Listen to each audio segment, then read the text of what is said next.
Alright, guys, in this episode of Speletons, I, Zinker, am going to listen to Derek recount him getting hit on in a non-too favorable way, but in apparently interesting YouTube story way.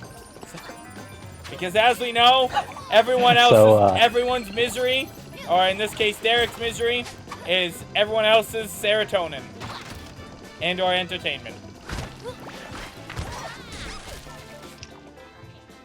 So, yeah, let me, I really know I honestly don't know what to make of this anymore. Alright. Or what to call it. I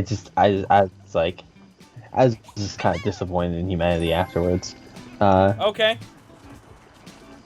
So, oddly enough, I sat down on, a brick bench. Kind of like what happened with the homeless guy. Right. Derek, to rest. Alright. Because Derek, before I didn't think it was your fault, but now that I think about it, there's always one common theme among these you being hit on and being negative. You're sitting on a bench. It's you. I need to stop. I need to stay away from benches. Right? Yeah. No, and that's the only reasonable explanation. There's no other. I think none.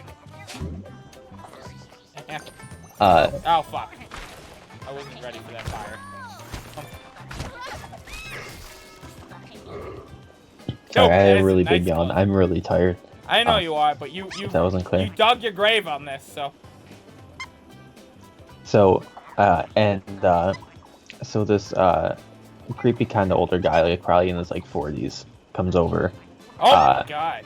All right. And makes sense. Boomer. So there's clearly, yeah. So yeah. Well,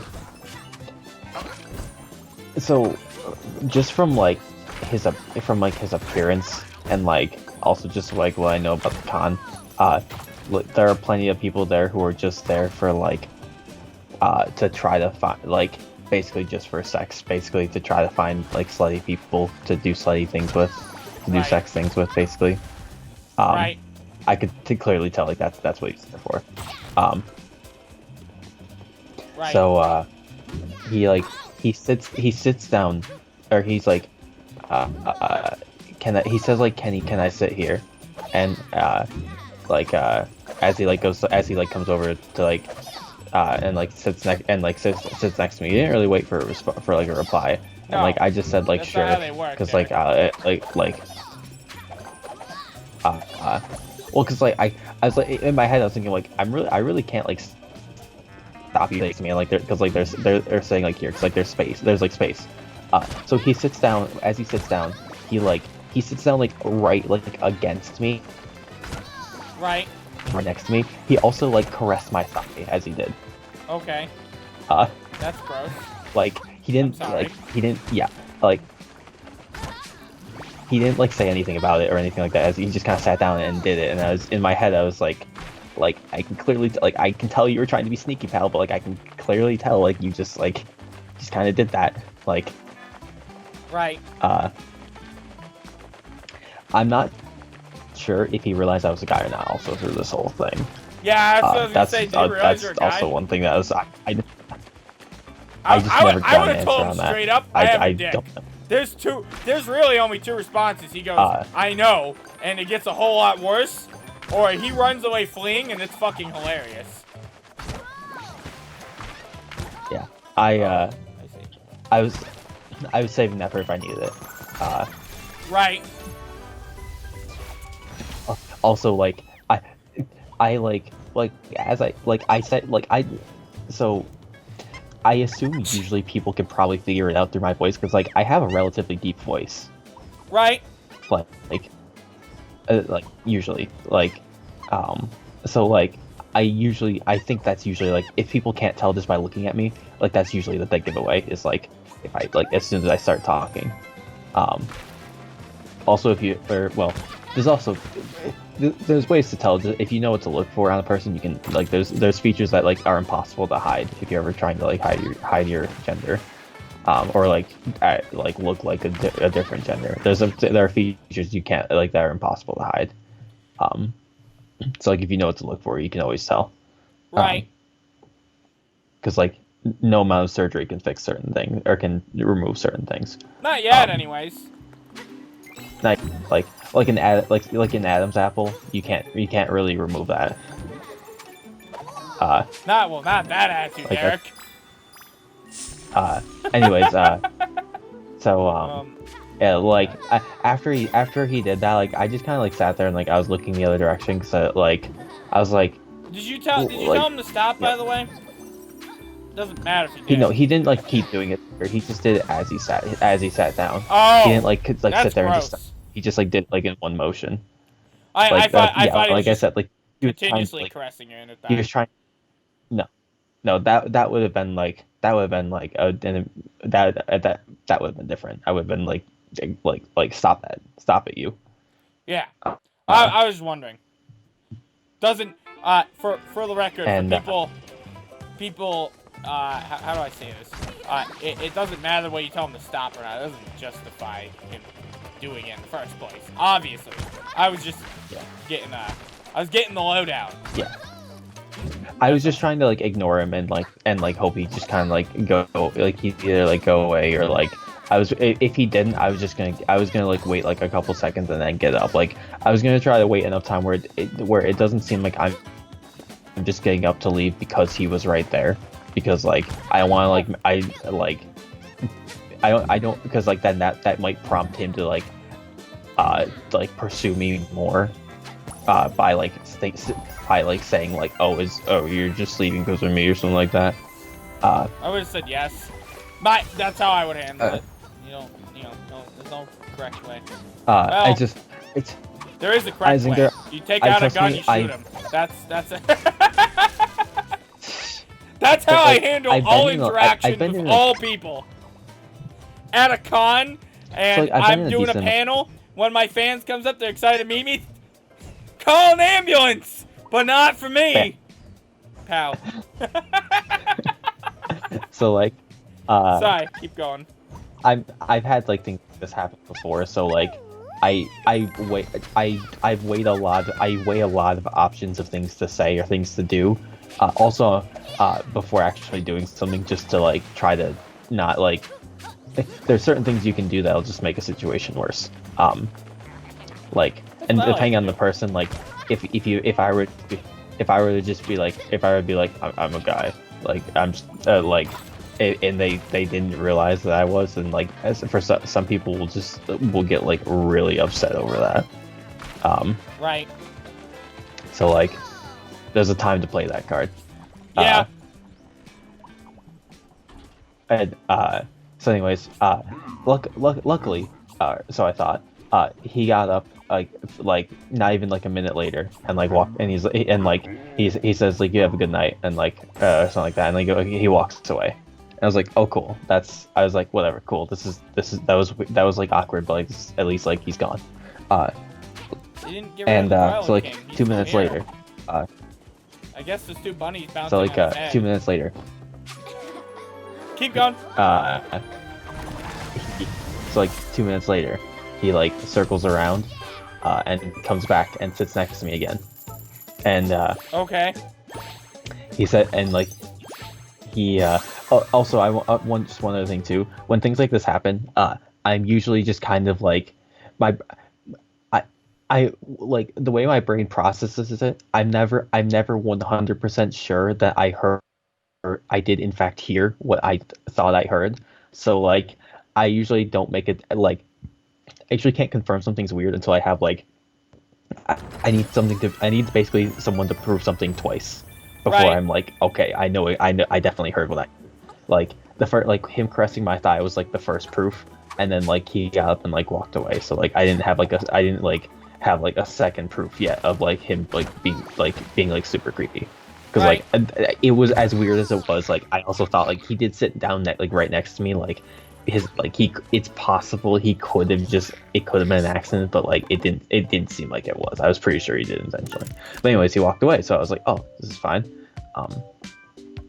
Right. So comes back like 2 minutes later from a different direction than he left. Sits down right next to me again, and he says, something along the lines. I don't remember the exact wording because like my brain's incapable of remembering things of remembering things that people said exactly. I'm honestly surprised In every day when you remember your own name. Keep going. It's weird because in certain situations I can remember.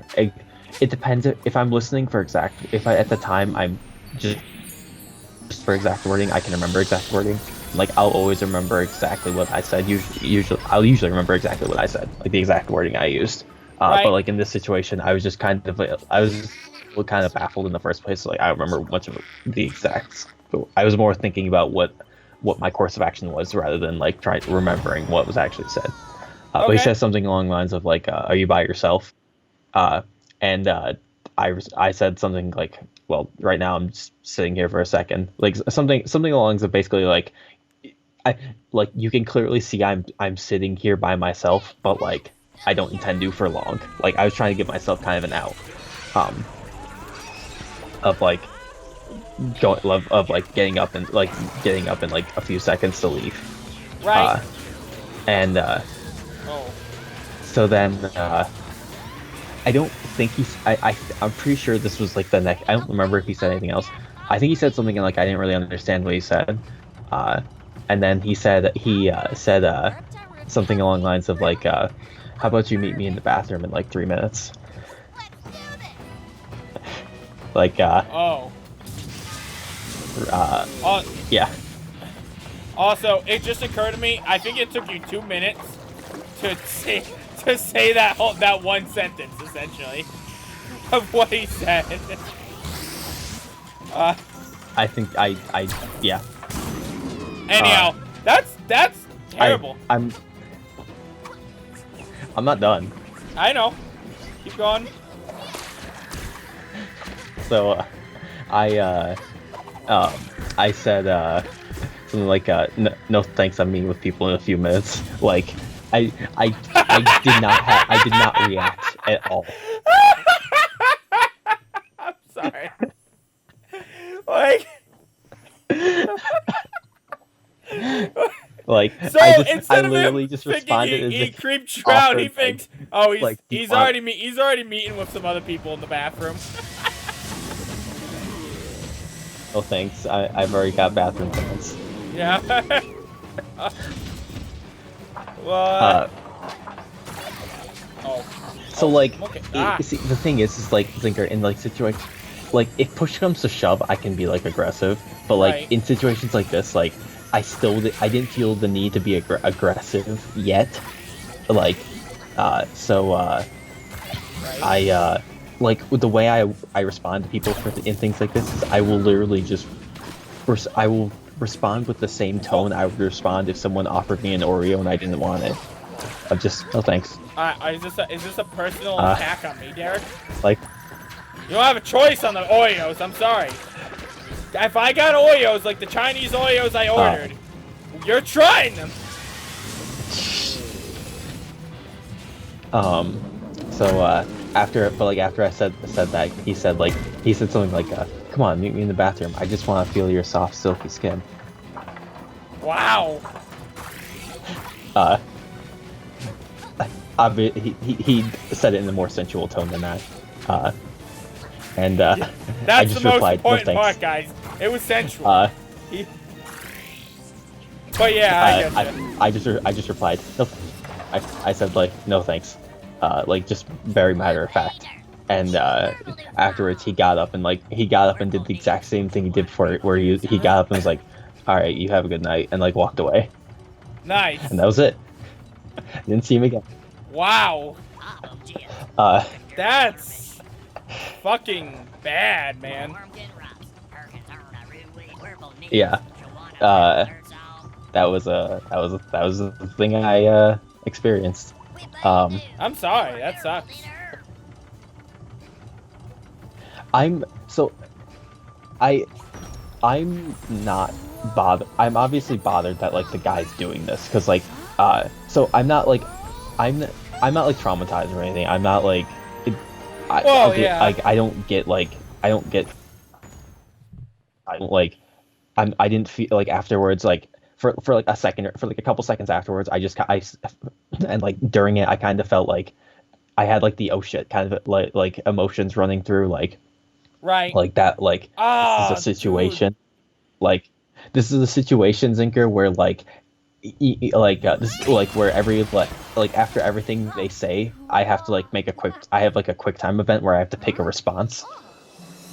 Like and like I have like a timer on all of them Oh too. my fuck. Sorry to interrupt your thing, but what the fuck here? Oh. Okay. You think we're fighting the Regal one? Because I guess we're fighting the... Oh, we're fighting both. Lieutenant Fluffinston and General Buttons. Oh. And monkeys.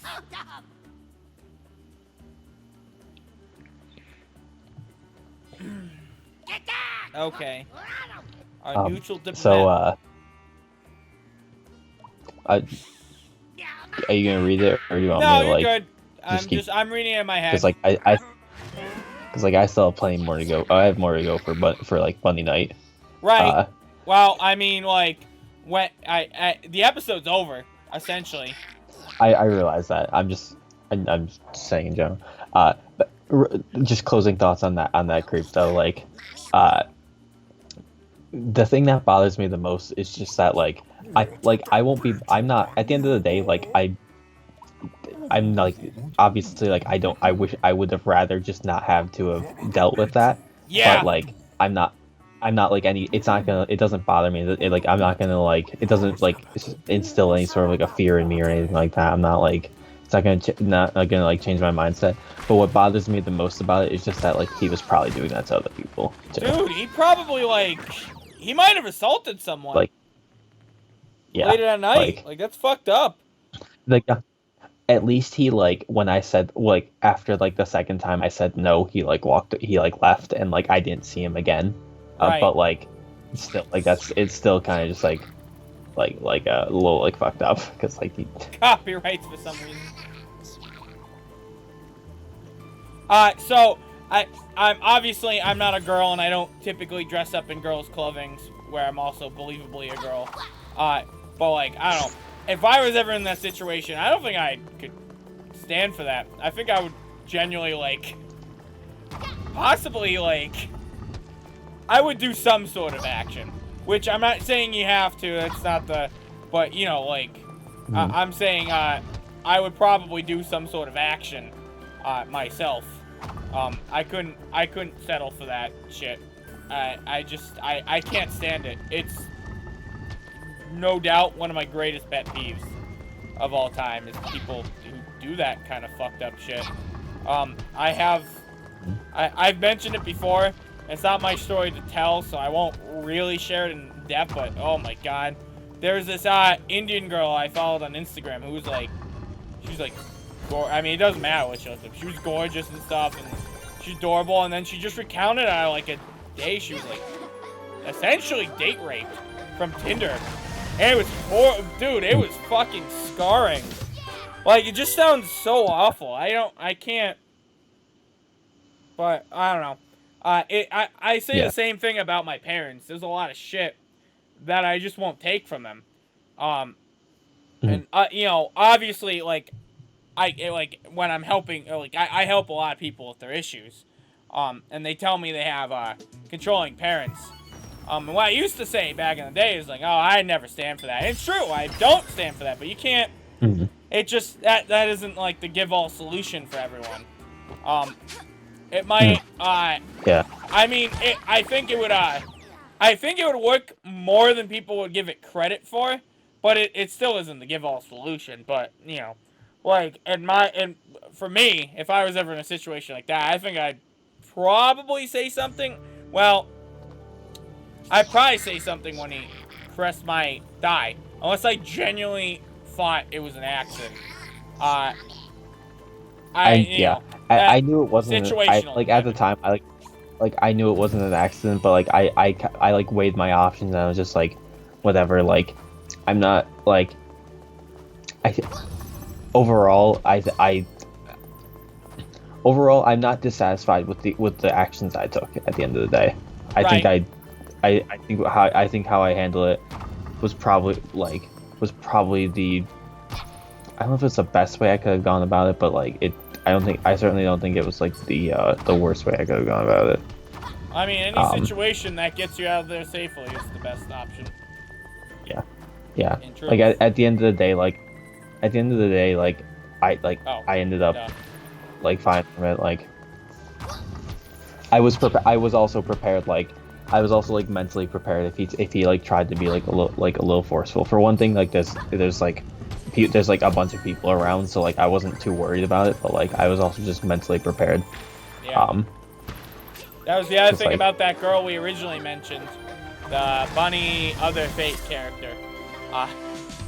She was blackout drunk, and one of my first thoughts like, man, thank God I thought it was maybe you who carried her back to her room. I'm like, thank God someone like nice found her in that state. So she was with a bunch of people after that. She's her second part is next up in the story. Yeah, I know. Which we'll have to get to next time on Hurry Up Cutscene. You don't need to bye.